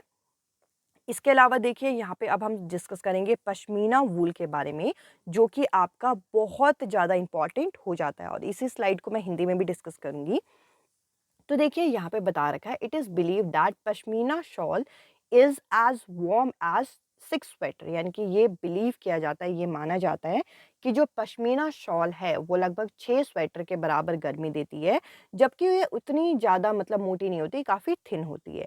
और ये पश्मीना शॉल जो है वो गोट के, आपका गोट्स के जो फर होते हैं उससे ये कलेक्ट की जाती है। तो ये कई बारी पूछा जाता है कि पश्मीना शॉल किससे बनाई जाती है, तो आपको पता होना चाहिए गोट से तैयार की जाती है। और यहाँ पे बता रखा है कि ये जिस जगह पे आपका गोट से इनके फर तैयार किए जाते हैं वो काफ़ी हाई ऑल्टीट्यूड में होते हैं, लगभग 5000 मीटर ऊंचे। और यहाँ पे सर्दियों में यहाँ का जो टेम्परेचर है वो लगभग -40 डिग्री ड्रॉप हो जाता है। तो यहाँ पे क्या किया जाता है कि जो कोट होते हैं वो आपका जो आपके वार्म हेयर इनमें से निकाले जाते हैं इनकी बॉडी में से, मतलब गोट की बॉडी में से। और यहाँ पे क्या किया जाता है, यहाँ पे एक्सट्रीम कोल्ड कंडीशन में इन गोट को यहाँ पे अच्छे तरीके से प्रोटेक्ट करके रखा जाता है। साथ ही साथ यहाँ पे बोल रखा है कि फिर समर के टाइम में क्या होता है कि इनके जो गोट के जो फर होते हैं वो शेड करने लग जाते हैं, गिरने लग जाते हैं। तो इनके फर से यहाँ पे ये आपका जो शॉल है ये तैयार की जाती है। और इसको बनाने के लिए यहाँ पे बता रखा है कि इसको हाथ से बनाया जाता है और काफ़ी ये लंबा और डिफ़िकल्ट प्रोसेस माना जाता है। और लगभग ये 250 आपका घंटे आपका इसको वीविंग करने में लगते हैं। तो इसमें एम्ब्रॉयडरी भी होती है, आप यहाँ पे देख सकते हैं, जो कि थोड़ा एक्सपेंसिव ये मटेरियल इसलिए माना जाता है। आप यहाँ पे देख सकते हैं पश्मीना शॉल के बारे में हमें यहाँ पे हिंदी में भी बता रखा है कि माना जाता है कि पश्मीना शॉल जो है वो 6 स्वेटरों जितना लगभग गर्म होता है और ये इतना मोटा नहीं होता जितने ये गर्मी देता है। साथ ही साथ यहाँ पे जो पहाड़ी बकरियाँ होती हैं इनकी ख़ास नस्ल से ये बनाया जाता है, जो कि लगभग आपके 5000 मीटर की ऊँचाई पे रहते हैं। और सर्दियों में यहाँ का तापमान जो है वो 40 डिग्री तक भी नीचे चला जाता है। तो सर्दियों में से बचने के लिए बकरियों के शरीर को यहाँ पे क्या किया जाता है, अच्छी तरीके से नरम तरीके से इन्हें आपका ढका जाता है, ताकि गर्मियों में जब इनके ये जो बाल हैं वो झड़ जाएँ, तो इनका प्रयोग यहाँ पे इन पश्मीना शॉल को बनाने के लिए किया जाए। अब देखिए इसके अलावा यहाँ पे बता रखा है कि अगर हम ध्यान से देखें तो पश्मीना शॉल जो है ये हाथ से बनाई जाती है और इसको बनाने में लगभग यहाँ पे 250 घंटे का समय लगता है। तो देखिए इसमें एम्ब्रॉयडरी की जाती है, डिज़ाइन बनाए जाते हैं, जो कि काफ़ी मेहनत का काम है, तो इसलिए ये थोड़ा-सा महँगा भी बिकता है। अब इसके अलावा अगर हम यहाँ पे आगे बढ़ें तो यहाँ पे हम लोगों को कोल्ड डेज़र्ट के बारे में बता रखा है। अब अगर मैं आपसे बात करूँ कि कोल्ड डेज़र्ट कौन-सा है, तो कोल्ड डेज़र्ट आपका किसको कहते हैं? तो कोल्ड डेज़र्ट बोला जाता है लद्दाख के बारे में। लद्दाख में किस तरीके के घर है, ये मैंने आपके साथ डिस्कस किया था। और अगर आप लद्दाख के एरिया में जाते हो, तो देखिए वहाँ पे आपको झूले-झूले बोलेंगे लोग। झूले-झूले का मतलब क्या होता है? यहाँ पे होता है वेलकम, यानी कि वेलकम करने के लिए वो इस शब्द का यहाँ पे प्रयोग करेंगे। तो आपसे पेपर में पूछेंगे कि ठंडा रेगिस्तान कौन-सा है? तो ठंडा रेगिस्तान कौन-सा है? ये लद्दाख के लिए प्रयोग किया जाता है। लद्दाख में कैसे घर होते हैं, ये मैंने आपके साथ डिस्कस किया। साथ ही साथ अगर आप वहाँ जाएँगे तो वहाँ के लोग आपको जूले-जूले करके आपको पुकारेंगे। तो आप यहाँ पे कन्फ्यूज़ मत होना, ये आपका यहाँ पे स्वागत करने के लिए ये पुकार रहे हैं। अब देखिए इसके अलावा हम लोगों को यहाँ पर आगे जो देखना है, यहाँ के घर जो होते हैं ये मैंने आपके साथ ये डिस्कस कर लिए, तो इसको मैं दोबारा यहाँ पे आप लोगों को यहाँ पे डिस्कस नहीं कर रही हूँ। साथ ही साथ यहाँ पे हम लोगों को श्रीनगर के घरों के बारे में आप देख सकते हैं। श्रीनगर के जो हाउस बोट हैं ये मैंने डिस्कस किया था। ये आपके 8 से 9 फीट के वाइड होते हैं और 80 फीट ये आपके लंबे होते हैं। साथ ही साथ बहुत सारे आपके यहाँ पे डोंगा चलते हैं, जो कि डाल लेक और झेलम रिवर में आपका चलते हैं, जो कि आप यहाँ पे देख सकते हैं। इनकी पिक्चर आपको एनसीईआरटी के अंदर बहुत अच्छे तरीके से दी गई है।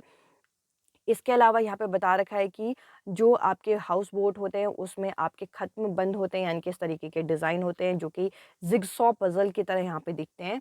जो कश्मीर के आपके जो घर होते हैं वे आपके स्टोन और आपके मिट्टी के बने होते हैं, जो कि आप इस तरीके से यहाँ पे हम लोगों को ये दिखाया गया है।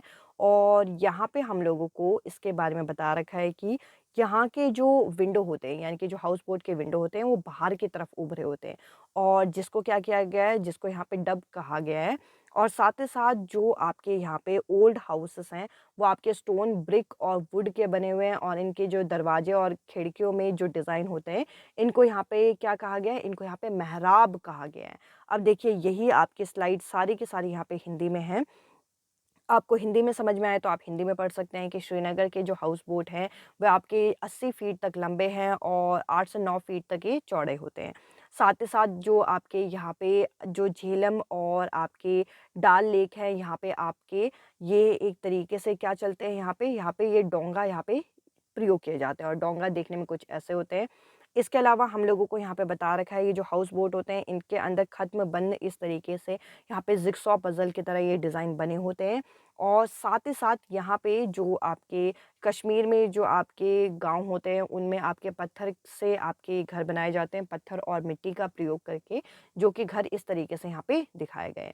साथ ही साथ अगर हम आगे बढ़ें तो देखिए यहाँ पे बता रखा है कि जो आपके ये हमारे हाउस बोट है, इसमें यहाँ पे जो खिड़कियाँ होती हैं वो बाहर की तरफ उभरी होती है, जिसका नाम डब रखा गया है। और खिड़कियों में, दरवाज़ों में जो आपके डिज़ाइन होते हैं, उनके लिए यहाँ पे क्या शब्द प्रयोग किया गया है। यहाँ पे बोला गया है कि यहाँ के जो पुरानी खिड़कियाँ हैं, वो पत्थर, ईंट, लकड़ी से बने होते हैं और जिसको यहाँ पे मेहराब का नाम यहाँ पे दिया गया है, आप देख सकते हैं। इसके अलावा हम लोग अगर आगे बढ़ें तो देखिए यहाँ पे हमें ग्रीगर मेंडल के बारे में बता रखा है। तो देखिए ग्रीगर मेंडल के बारे में पता होना चाहिए कुछ बेसिक चीज़ें। इन्हें हम किस नाम से जानते हैं? इन्हें हम फादर ऑफ जेनेटिक्स के नाम से जानते हैं। ये क्वेश्चन पूछा गया है कि फादर ऑफ जेनेटिक्स कौन है? तो फादर ऑफ जेनेटिक्स है ग्रीगर मेंडल और इन्होंने पी प्लांट पे, मटर के पौधे पे एक्सपेरिमेंट करके हमें बताया था कि किस तरीके से जो कैरेक्टर है एक जनरेशन से दूसरे जनरेशन तक जाती है। तो आपको इनका नाम याद रखना है, मेंडल का नाम याद रखना है, इन्होंने किस पौधे पे आपका प्रयोग किया था, मटर के पौधे पे, और इन्हें यहाँ पे आनुवांशिकता का जनक यहाँ पे माना जाता है। तो देखिए एनसीईआरटी में सब कुछ बहुत ज़्यादा इम्पोर्टेंट नहीं है, बट कुछ-कुछ चीज़ें तो बहुत ज़्यादा इम्पोर्टेंट है। इसके अलावा यहाँ पे सुनीता विलियम के बारे में हमें बता रखा है, तो सुनीता विलियम स्पेस में गई थी, ये तो हमें पता ही है। साथ ही साथ इन्होंने हमारे साथ एक्सपीरियंस शेयर किया कि यहाँ पे ये बताती हैं कि we can not sit in one place, हम एक जगह पे नहीं बैठ पाते थे, हम एक जगह से दूसरी जगह बस फ्लोट करते रहते थे।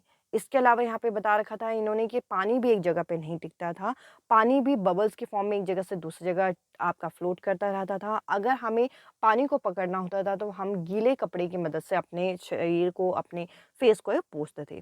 और यहाँ पे बता रखा है कि यहाँ पर फ़नी चीज़ तो ये है कि हर चीज़ यहाँ पे फ्लोट करती थी, तो कई बारी इन्हें फूड के पैकेट भी फ्लोट करते हुए इन्हें पकड़ने पड़ते थे। इसके अलावा यहाँ पे इन्होंने और क्या बताया कि अगर यहाँ पे देखें तो ये इन्हें कॉम्ब करने की ज़रूरत नहीं होती। क्यों? क्योंकि इनके बाल जो हैं वो हमेशा खड़े रहते थे और ये कहीं पर भी इधर से उधर नहीं जा पाते, इस वज़ह से, क्योंकि ये फ्लोट करते रहते तो ये अपने आप को सीट बेल्ट से अच्छी तरीके से बाँध लेते थे। तो ये कुछ एक्सपीरियंस थे जो सुनीता विलियम्स ने हमारे साथ शेयर किए थे अपने चैप्टर के अंदर, जिसमें इन्होंने बताया कि यहाँ पर एक जगह पर ये नहीं बैठते थे, ये एक जगह से दूसरी जगह ये तैरते रहते थे। साथ ही साथ पानी भी नहीं टिकता था, खाने की चीज़ें भी एक जगह पे नहीं होती थी, मुँह धोना होता था तो क्या करते थे ये किसी भी कपड़े को गीला करके अपने मुँह को ये साफ करते थे। साथ ही साथ इन्हें कंघी करने की आवश्यकता नहीं होती थी क्योंकि इनके बाल हमेशा तैरते रहते थे। तो इस तरीके से कुछ पॉइंट हमें यहाँ पे डिस्कस किए गए। साथ ही साथ हम लोगों को यहाँ पे डेड सी के बारे में बताया गया। डेड सी क्या है? डेड सी आपका मृत सागर के नाम से जाना जाता है और ये सभी ओशन और सभी सी में सबसे ज़्यादा सॉल्टी है। साथ ही साथ यहाँ पे हमें बताया गया कि ये इतना सॉल्टी है कि लगभग 300 ग्राम सॉल्ट आपका यहाँ पे पानी में 1 लीटर पानी में पाया जाएगा और इसे डेड सी इसलिए बोला गया क्योंकि अगर कोई पर्सन इसके ऊपर आए तो इसमें डूब नहीं सकता। उसमें वो इस तरीके से लेटेगा जैसे वो बिस्तर में आराम से लेटा हुआ है। तो इस वजह से इसका नाम क्या पड़ गया? इसका नाम यहाँ पे डेड सी पड़ गया। मृत सागर के बारे में क्या बता रखा है कि वैसे तो अगर देखा जाए तो जो समुद्रों में नमकीन पानी होता है, पर ये सबसे ज़्यादा नमकीन पानी वाला समुद्र माना जाता है और साथ ही साथ अगर हम देखें तो लगभग 1 लीटर में 300 ग्राम नमक जितना पानी इसमें पाया जाता है और इसमें अगर कोई व्यक्ति लेटता है तो ऐसा लगता है कि वो मृत है और इस तरीके से वो लेटा रहता है। अब देखिए यहाँ पे हमें एनसीईआरटी के अंदर दांडी मार्च के बारे में भी यहाँ पे बताया गया है। तो हम सबको पता है कि ये इंसिडेंट कब हुआ, 1930 में हुआ। इंडिया जब इंडिपेंडेंट हो रहा था और साथ ही साथ यहाँ पे हमें बताया गया कि गांधी जी ने गलत नमक कानून को तोड़ते हुए एक लंबी यात्रा की थी जो कि अहमदाबाद से दांडी तक की थी और इसी वजह से इसका नाम क्या पड़ गया? दांडी यात्रा पड़ गया, दांडी मार्च पड़ गया। और इनका ये मानना था कि वो चीज़ जो हमें कुदरत ने दी है उस पे हमारा किस तरीके का कानून लगाया जाए। तो जो सॉल्ट लॉ यहाँ पे लगा था कि गलत नमक कानून लगा था, इसको तोड़ने के लिए यहाँ पे दांडी यात्रा जो है ये की गई, जो कि ये घटना कब हुई थी? 1930 में हुई थी और आज़ादी के पहले हुई थी। जिसके अंदर यहाँ पे गांधी जी का कहना है कि जो चीज़ हमें कुदरत ने दी है, उस चीज़ पे किस तरीके की पाबंदी, और इस वजह से इन्होंने यहाँ पे अहमदाबाद से दांडी तक के जो समुद्र तट है, यहाँ पे एक लंबी यात्रा करके इस गलत नमक कानून को तोड़ा था। इसके अलावा अगर हम यहाँ पे देखें तो देखिए हमें निपेंथिस पौधे के बारे में, जिसे हम पिचर प्लांट के नाम से भी जानते हैं, इसके बारे में भी जानना बहुत ज़्यादा ज़रूरी है। कई बार इससे क्वेश्चन पूछा जाता है, पिचर प्लांट जो है ये कहाँ पाया जाता है? ये ऑस्ट्रेलिया, इंडोनेशिया और मेघालय जो कि इंडिया में है, यहाँ पे पाया जाता है। इसका जो शेप होता है वो कुछ इस तरीके से होता है कि इसका ऊपर का पार्ट आपका ओपनिंग होता है, जिसमें ये किसी भी इंसेक्ट को, छोटे कीड़ों को, मेंढक को ये अट्रैक्ट करता है एक अट्रैक्टिव स्मेल की मदद से और जिसके थ्रू ये ट्रैप करके उनको खा लेता है। तो देखिए यहाँ पे शिकारी पौधे के बारे में हमें बता रखा है। शिकारी पौधा जिसे हम नेपेंथिस के नाम से जाना जाते हैं ये, और ये कहाँ पाया जाता है? ये ऑस्ट्रेलिया में, इंडोनेशिया और भारत के मेघालय राज्य में पाया जाता है। और ये क्या करता है, ये अपने शिकार को किस तरीके से ये भाँपता है, ये इसके ऊपर एक ओपनिंग माउथ होता है, ये उसको खोले रखता है और इसमें से एक स्मेल आ रही होती है। और उससे यहाँ पे छोटे कीड़े, मेंढक यहाँ पे अट्रैक्ट होते हैं, वो फँस जाते हैं, और जैसे ही वो फँस जाते हैं, ये मुँह अपना बंद कर लेता है। तो इस वजह से इसका नाम यहाँ पे क्या पड़ गया? शिकारी पौधा पड़ गया। इसके अलावा हमें एनसीईआरटी के अंदर जॉर्ज मेस्ट्रिल के बारे में भी बता रखा है, जिन्होंने हमारे सामने यहाँ पे वेल्क्रो को डिस्कवर किया था। तो देखिए वेल्क्रो क्या है? वेल्क्रो एक ऐसा मटेरियल है जो 2 चीज़ों को चिपकाने में मदद करता है, जो कि ख़ास करके आप यहाँ पे देख सकते हैं, जो कि जूतों के स्ट्रिप को चिपकाने के लिए, बैग को चिपकाने के लिए इन चीज़ों का प्रयोग किया जाता है। 2 चीज़ों को चिपकाने के लिए यहाँ पे इस चीज़ का वेल्क्रो का प्रयोग किया जाता है, जैसे कि शूज़, बेल्ट, आपके बैग, क्लॉथ, इनके लिए यहाँ पे इसे तैयार किया गया है। तो आपके पेपर में ये क्वेश्चन पूछा जाता है कि वेल्क्रो जो है ये किसके द्वारा डिस्कवर किया गया है और वेल्क्रो क्या है? तो 2 चीज़ों को चिपकाने में मदद करने वाला एक सब्सटेंस है ये, जिसका नाम वेल्क्रो रखा गया है, जो कि आपके बस्ते, जूते, यहाँ पे कपड़े, यहाँ पे इन चीज़ों को चिपकाता है। अब देखिए इसके अलावा हम लोगों को यहाँ पर क्या बताया गया है, यहाँ पे हम लोगों को एनीमिया के बारे में, मतलब मलेरिया के बारे में सॉरी बताया गया है। तो देखिए मलेरिया जो आपका स्प्रेड होता है वो किसके द्वारा होता है? तो मलेरिया जो स्प्रेड होता है वो फीमेल एनोफ्लिपिन मॉस्किटो द्वारा होता है, और यहाँ पे इसके पेट के अंदर जब जाँचा तब जाके हमें पता चला कि ये आपका मलेरिया को फैलाने का काम करता है। तो आपको पता होना चाहिए कि मलेरिया किसके द्वारा आपका फैलता है, तो मलेरिया आपका एनोफ्लिपिन फीमेल मॉस्किटो द्वारा फैलता है। साथ ही साथ हम लोगों को यहाँ पे इस चैप्टर में ये भी बता रखा है कि मलेरिया की मेडिसिन किससे तैयार होती है। जो मलेरिया की मेडिसिन है वो चिनकोना पेड़ की जो छाल होती है उससे ये तैयार की जाती है। पहले के टाइम में तो सीधा इनके छाल को उबाल के इसे पी लिया जाता था, बट आज के टाइम में क्या किया जाता है, इससे नई टैबलेट बनाई जाती है और टैबलेट लोगों को दी जाती है। तो आपको पता होना चाहिए कि मलेरिया की जो दवाई है वो किससे बनती है, वो आपके सिनकोना पेड़ की छाल से तैयार की जाती है। पहले के समय में इसे सीधा उबाला जाता था, अब क्या किया जाता है, इससे ये दवाई तैयार की जाती है। और यहाँ पे कुछ तरीके बता रखे हैं जिससे हम मलेरिया से, या जिससे हम यहाँ पे बच सकते हैं। मलेरिया आपका जो सॉरी मस्किटो से हम बच सकते हैं। मस्किटो से फैलने वाली बीमारियाँ कौन-कौन सी है? Dengue, malaria, chikungunya. ये आपके पेपर में कई बार क्वेश्चन पूछा जाता है कि मस्किटो से फैलने वाली बीमारियाँ कौन-सी है? तो आप ये बेसिक पॉइंट्स पढ़ सकते हैं। ये आपको बेसिक पता भी होगा कि हमें पानी को जमा नहीं होने देना, हमें फ्लावर पॉट, कूलर और टैंक वगैरह क्लीन करके रखने हैं, हमें आस-पास मॉस्किटो नेट लगा के सोना है, और इसके अलावा यहाँ पे बता रखा है कि अगर कहीं पर भी आपका मस्किटो यहाँ पे पानी जमा हो रहा है तो उसमें केरोसिन ऑयल डाल दो, जिससे आपका क्या होगा कि जो मच्छरों का प्रजनन है वो रुक जाएगा। तो कुछ सावधानियाँ हैं, साथ ही साथ मच्छरों द्वारा जो आपका जो बीमारियाँ फैलती हैं वो कौन-सी हैं? मलेरिया, डेंगू और चिकनगुनिया है। और यहाँ पे बोल रखा है कि आस-पास पानी को जमा ना होने दें, साथ-साथ बर्तन, टंकी, कूलर इनको साफ़ रखें, और मच्छरदानी लगा के सोएँ, और अगर कहीं पे गड्ढे में पानी जमा हो रहा है तो उसमें तेल यहाँ पे डालें, मिट्टी का तेल। इससे क्या होगा, मच्छरों का प्रजनन जो है वो रुक जाएगा। इसके अलावा एनीमिया जो है, अब देखिए एनीमिया क्या होता है, जब हमारी शरीर में खून की कमी या फिर आयरन की डेफिशिएंसी हो जाए तो इसको यहाँ पे एनीमिया कहते हैं, और बच्चों में ये देखा जाता है। तो एनीमिया के लिए आयरन की टैबलेट दी जाती है। तो आपके पेपर में क्वेश्चन पूछा जाता है कि अगर एक बच्चे को एनीमिया है, देखिए एनीमिया के बारे में यहाँ पे बता रखा है कि एक ऐसा मतलब रोग है जिसमें हमारे शरीर में लोहे की कमी यहाँ पे हो जाती है, आयरन की कमी हो जाती है, जिससे आयरन की टैबलेट देके इसे ठीक किया जाता है। तो देखिए आपको ये भी पता होना चाहिए कि एनीमिया की कमी को पूरा करने के लिए हम क्या करें, दवाई के साथ-साथ। तो देखिए गुड़ हो गया, आंवला हो गया, हरे पत्तेदार सब्जी, ये चीज़ें, यानी कि आंवला, जरी और ग्रीन लीफी वेजिटेबल जो होते हैं वो आपके शरीर में आयरन की डेफिशिएंसी को ठीक करने में मदद करते हैं। अब देखिए यहाँ पे हम लोगों को एक रेंज भी बता रखा है कि अब देखिए इसको एनीमिया डायग्नोस हुआ, हमारा जो ह्यूमन नॉर्मल ब्लड रेंज होना चाहिए वो कितना होना चाहिए, यहाँ पे हम लोगों को बता रखा है फीमेल में कितना-कितना आपका रेंज होना चाहिए, और कितने रेंज में आपको एनीमिया नहीं होगा और कितने रेंज में एनीमिया हो सकता है। तो आपको ये रेंज आपको अच्छे तरीके से याद रखना है, एग्ज़ाम में कुछ भी पूछ सकते हैं। इसका कोई भी आपका एक तरीके से शॉर्टकट नहीं है, या फिर आप कह लीजिए कि कोई भी आप यहाँ पे ये नहीं बोल सकते कि ये चीज़ आएगी, ये चीज़ नहीं आएगी। साथ ही साथ अगर हम यहाँ पे आगे बढ़ें तो देखिए ट्रॉली वगैरह के बारे में मैंने ऑलरेडी यहाँ पे डिस्कस आप लोगों से कर लिया था कि ये सब चीज़ें क्या हैं। इसके अलावा कुछ और इम्पोर्टेंट कंटेंट है तो वो भी हम कवर करते हैं। अब देखिए, अब हम लोगों को यहाँ पे एनिमल के बारे में यहाँ पे बता रखा है जो कि काफ़ी इम्पोर्टेंट हो जाता है। यहाँ पे हम लोगों को बता रखा है कि एनिमल्स जो हैं, जानवर जो हैं, वे ज़्यादा कलर नहीं देख पाते। तो देखिए यहाँ पे हमें बता रखा है जो दिन में जागने वाले जानवर हैं वो तो कुछ कलर देख पाते हैं, पर जो रात के समय जागते हैं वो जानवर आपके या तो आपका व्हाइट या फिर आपका ब्लैक कलर ही देखेंगे, जो कि आपको कुछ इस तरीके का विज़न जो है वो एनिमल द्वारा यहाँ पे दिया गया है। तो आपको ये पता होना चाहिए कि जो रात के समय जागने वाले जानवर होते हैं वे कम रंग देख पाते हैं। इसके अलावा बर्ड्स के बारे में यहाँ पे क्या बता रखा है कि बर्ड्स की जो अगर आँखें देखें, तो देखिए उनकी जो आँखों की पुतली होती है वो स्थिर होती है, इस वजह से वे अपनी गर्दन बहुत ज़्यादा हिलाते हैं। उन्हें अगर कहीं पे देखना है तो उसे वो उसी तरफ गर्दन को हिला के उस चीज़ को देखते हैं, और अगर उनकी आँखों की पुतली बिल्कुल सामने की तरफ है, तो वो किसी सामने वाली चीज़ों को देख रहे हैं, और उनकी आँखों की पुतलियाँ जो होती हैं वे दोनों साइड की चीज़ों को देख पाती हैं, और अगल-बगल वाली चीज़ों को देखने के लिए वो इस तरीके से गर्दन यहाँ पे हिलाते हैं। आई होप एनसीईआरटी के मैंने ऑलमोस्ट आपके इम्पोर्टेंट कंटेंट यहाँ पे कवर करने की कोशिश की है, ताकि आपको एग्ज़ाम में आप लोगों को मदद मिले। कुछ और इम्पोर्टेंट कंटेंट रह गया होगा तो नेक्स्ट पार्ट आपका आ जाएगा। आई होप ये वीडियो आपको पसंद आई होगी।